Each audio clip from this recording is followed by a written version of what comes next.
bir gün siz də o masanı tərk edəndə sizin də ardınızca həmin insanlar danışacaq. Aydın məsələ, pulsuz işi insanlığı asan mı sanırsın? Təhsil Nazirliyinin proqramı ilə test komissiyasının proqramı başqa-başqa. Dindən danışırsınız, elə bizim həcilərimiz var ki, bir çoxları zina etməyi sevirlər, dini bilə-bilə. İmkanı olanlar hər biri evə gətirirmi pulunu? İmkanlı adamlar istəmir dünyaya uşaq gətirsin.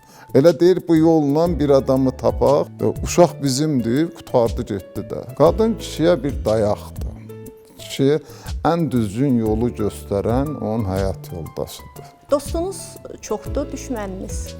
Demək olar ki, dostumun sayı hesabı yox. Acı doyuzdurmaq istəyirsənsə, ona balıq ver. Heç vaxt ac olmamasını istəyirsənsə, ona balıqçı toru ver. Siz indi seçkilərinizə balıq verirsiniz, yoxsa balıqçı toru? 5 manat pul qazanırsınız, amma xalqın tərbiyəsini pozursunuz. Tapşırırsan onu Allaha. Allah da onun cəzasını əvvəl-axır verir. Amma yaşamaq da oradan da çətindir və ən gözəl günləri insan hələ yaşamadıqlarıdır.